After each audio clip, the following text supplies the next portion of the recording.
defendendo a glória de Deus. A Bíblia diz que os bois tropeçaram, e levando ali numa carroça de boi, e quando eles tropeçaram, a arca da aliança que lá em cima estava, ela corria o risco de cair e quebrar, e Deus vai e mata o rapaz. Ele foi fulminado ali na hora.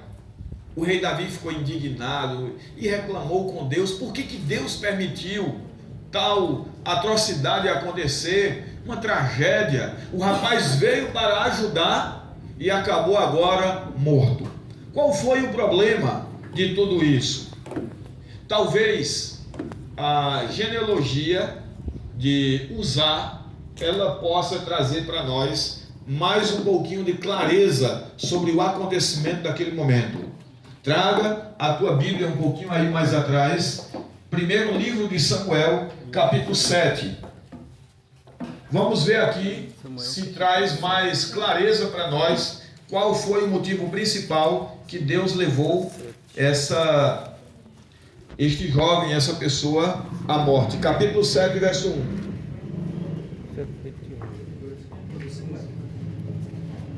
Então viveram. Capítulo 7, verso 1.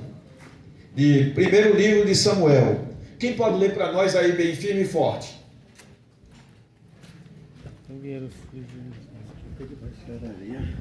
Quem pode ler para nós bem firme e forte? 7:1. Isso. Então vieram os homens de Queriat-Jearim e levaram a arca do Senhor, e trouxeram a casa de Abinadab, no outeiro.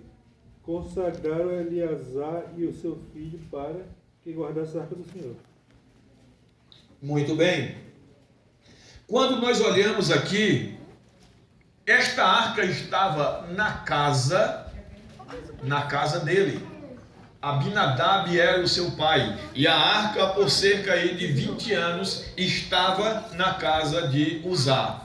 Ele foi um jovem que cresceu vendo a arca da aliança. Vocês lembram que quando Deus mandou fazer esta arca, o propósito era que Deus habitasse no meio do seu povo, e a arca tinha uma representação divina no meio do povo de Deus. Então, se era a presença do Senhor que estava ali, através daquela arca, e há quantos anos aquela arca viveu ali naquela casa, o objetivo aqui era unicamente que Deus pudesse estar no meio de Israel, mas naquela casa que a arca estava guardada por muito tempo, os filhos cresceram vendo unicamente como um móvel da sua casa, como um objeto qualquer que é colocado ali dentro de casa. Eles cresceram não tendo aquilo como algo sagrado, mas sim enxergando como um simples objeto de dentro da sua casa. Esse era um dos principais motivos. Vocês sabem que foi Deus, ele tinha decretado, a arca deveria ser levada unicamente através de quem eram as pessoas que poderiam carregar a arca? Os sacerdotes. Ministravam o trabalho do Senhor, né? Isso, o sacerdote, Ricardo está certo, mas eles pertenciam a uma linhagem Eram os levitas. que era os levitas. Todo sacerdote era levita. Isso mesmo. E os levitas deveriam levar somente nas suas mãos. Não poderia ser levado em carro de boi, nem novo e nem velho. Havia um critério. Mas Davi cometeu ali o primeiro erro, colocando ela sobre um carro de boi novo. Porém, no decorrer do trajeto, Uzá, ao tocar na arca, ele estava apenas demonstrando para todo mundo, não tem problema, vivia a vida toda aqui com isso em casa. Eu brincava de esconde-esconde aqui na arca, ficava atrás dela, nós subíamos, eu e meus primos, meus irmãos, não tinha problema nenhum. Ele não via como um objeto sagrado. Uzá via a arca da aliança apenas ali como um monumento colocado há 20 anos atrás na casa do seu pai. Esse era o maior problema daquele jovem. Ele não reconhecia como algo sagrado, a glória divina manifestada no meio do povo de Deus. Este era o pecado de Uzá. Ele cresceu acostumado a ver as coisas sagradas de forma comum. Por isso que a Bíblia diz que Deus o matou por esta irreverência. A irreverência não foi apenas o toque ali na arca, mas sim ao longo dos anos, Deus foi vendo as atitudes daquele homem e percebendo que ele não queria mudança. Ele não via nada que Deus colocava como santo, como sagrado, de forma especial, e sim como algo comum. E para que Deus pudesse salvar toda a membresia, Deus sacrificou apenas um para salvar o restante. E todo mundo ali passou a temer a Deus e obedecer, entendendo que quando Deus coloca um critério, Ele deseja obediência. Eu vou dar um exemplo aqui para vocês. Quando eu era criança, toda igreja adventista usava-se uma cortina nela. Aquela parte da frente ali era decorado, ali onde fica o pregador, onde o tanque batismal, era decorado com cortinas.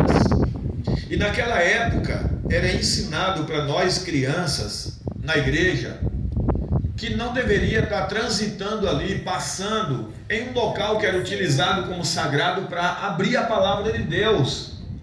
E eu lembro-me, com 10, 11 anos, a gente ia ensaiar para cantar no conjunto da igreja, ou às vezes também para o clube de desbravadores, que acontecia as reuniões aqui no pátio que tinha ao lado da igreja, mas nenhuma criança tinha coragem de cruzar ali aquela parte, entendendo, esse é um local exclusivo para abrir a palavra de Deus.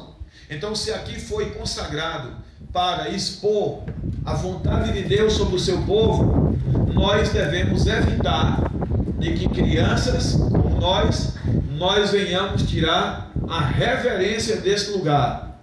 A gente corria nos corredores da igreja, brincava ali quando terminava reuniões em algum local, mas naquele exato local de adoração a Deus, nenhuma criança. E eu cresci dentro daquela igreja. E desde pequenininho, 3, 4, 5 anos de idade, até crescer, não tinha, nem eu e nem outro menino daquela época, não tinha coragem de passar naquele lugar, entendendo a santidade que representava o lugar de abrir a palavra de Deus. Uzá cresceu vendo aquilo e entendendo como uma coisa comum na sua vida. Este é o maior problema no século 21 que nós vivemos, em uma era de gerações de pessoas irreverentes que não têm o temor de Deus. E se Deus tirou a vida daquele homem, demonstrando publicamente que era por falta de reverência àquilo que é sagrado, imagine você o que Deus poderia fazer com a irreverência do mundo que nós estamos vivendo. Aqui na hora da lição da escola sabatina foi citado aqui pelo irmão Francisco, de classe de pessoas dizendo que no mundo que nós estamos, eles vão colocar Sodoma e Gomorra no chinelo, o que eles pretendem fazer de aberrações para irritar o nome de Deus. Vocês estão vendo que o mundo está caminhando a cada dia para um precipício no quesito espiritual. As pessoas estão levando cada vez mais as coisas sagradas de forma na brincadeira. Você se lembra a primeira vez que você guardou um sábado, entendendo, vendo na Bíblia que o sábado é um dia santo, sagrado, e nós devemos honrar o dia de Deus? Você se lembra a primeira vez? Você compreendendo, estou cumprindo a missão de Deus, fazendo o papel de um cristão? O tempo passa e às vezes a gente olha para aquilo que um dia era sagrado de forma comum. O dia do batismo, você se lembra quando foi batizado, entendendo, Deus apagou o meu passado e me deu uma nova oportunidade para um futuro ao lado do Senhor? O tempo vai passando e as pessoas olham para aquela aliança, aquele compromisso com Deus e enxergando de forma comum. Sabe por que Deus registrou essa história na Bíblia?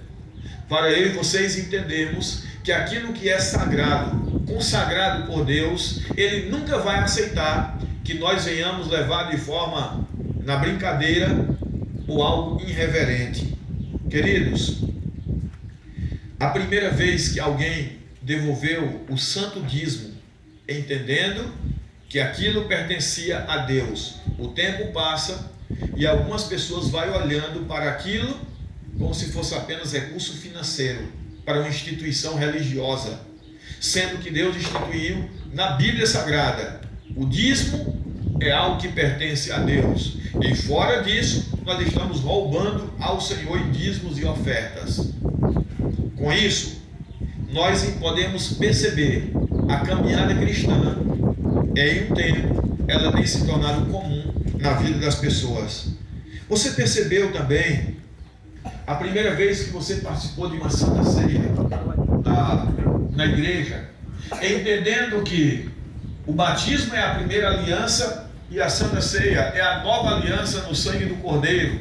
Cada vez que nós participamos, Deus apaga novamente o passado e dá a oportunidade de uma nova vida ali em Cristo Jesus. Tem gente que diz: hoje eu não vou participar da ceia porque eu estou em pecado. Deus dá a oportunidade cada vez da ceia para que eu me liberte do pecado e renove a aliança com Deus. E muitos levam isso como se fosse uma coisa comum. Sabe, irmãos, era algo tão sagrado as coisas no início, que parecia que a própria presença de Deus a gente sentia naquele momento. Eu vou dar um exemplo aqui: o casamento.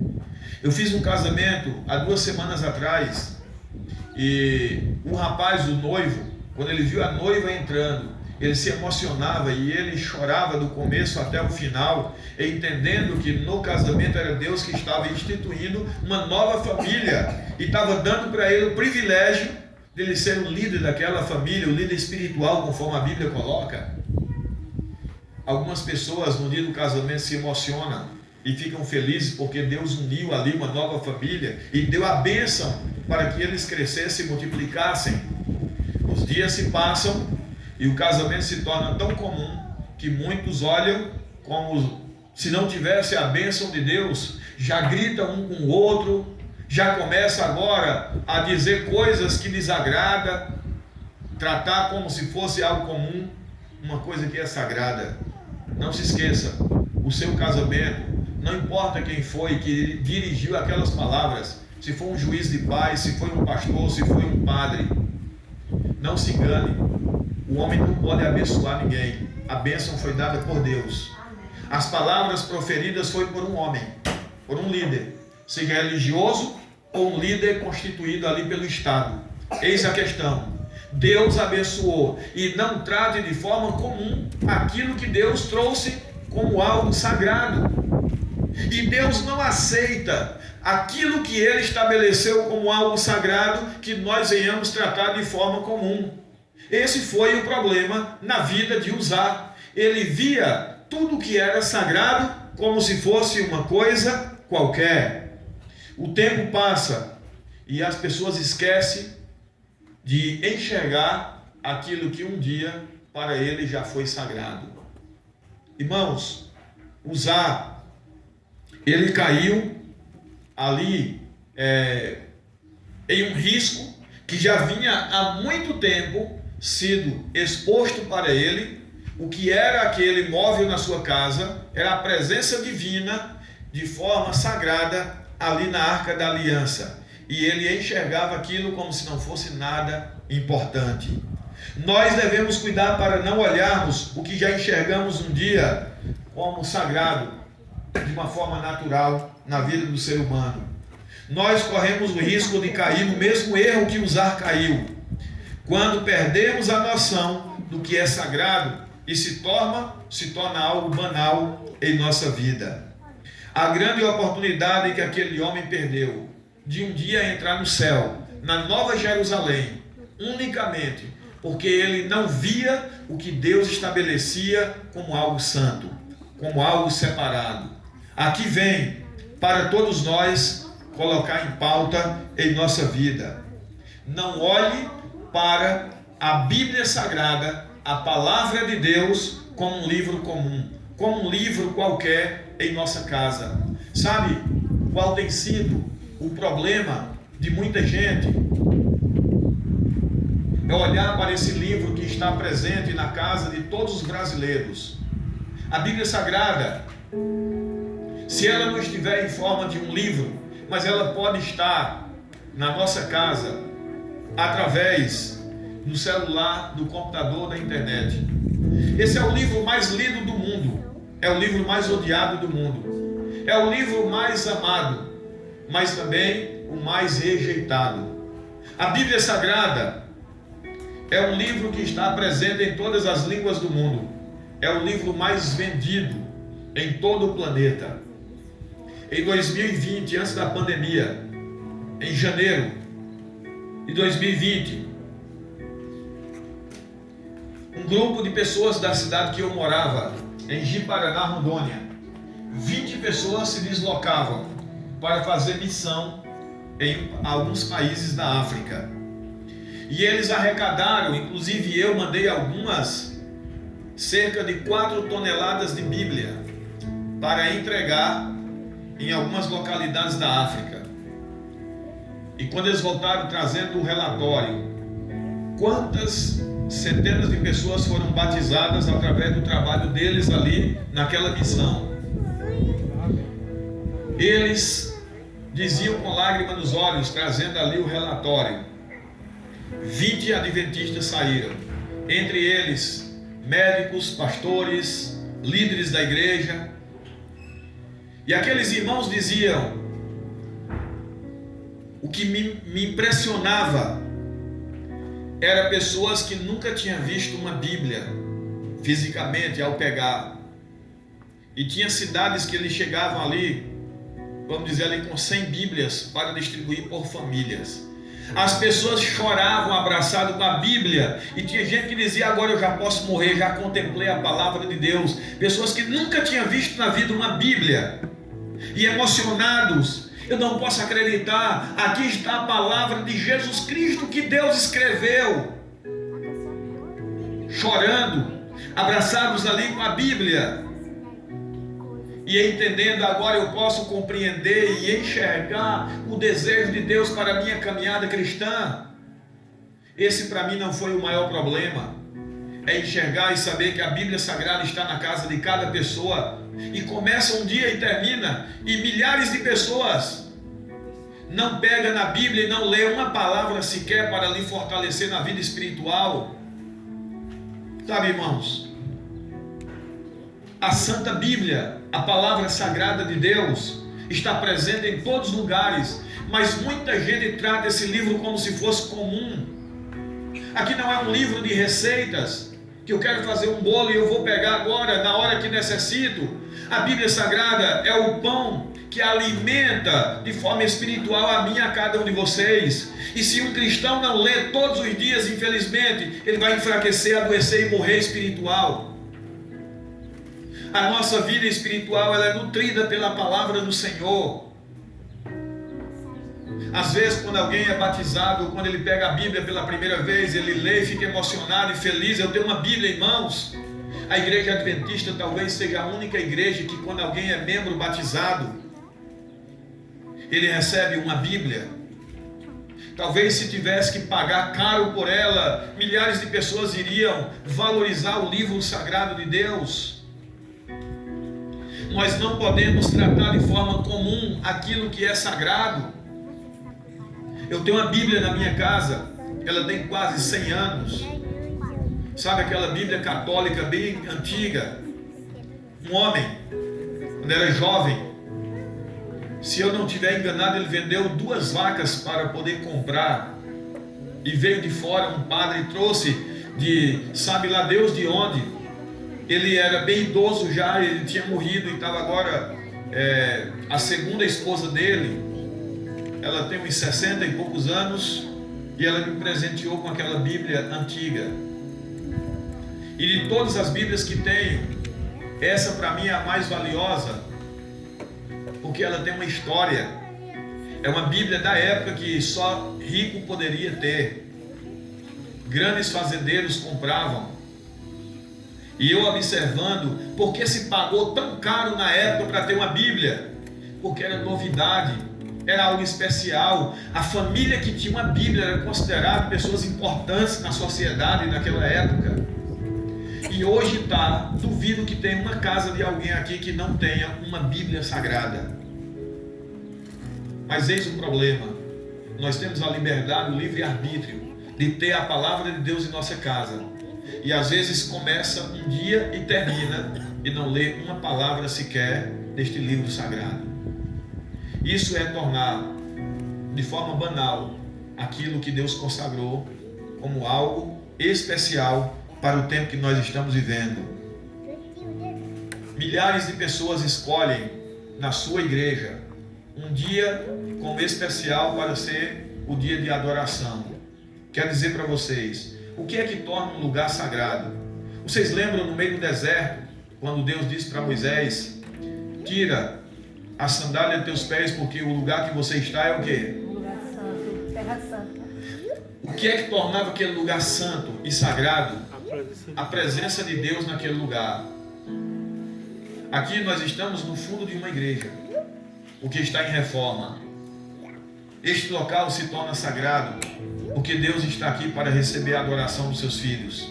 Amém. Um culto numa quarta-feira ou num domingo, ou seja qual for outro dia da semana, é a presença de Deus que torna aquele dia especial. Às vezes a gente chega em uma igreja, tem um dia comum.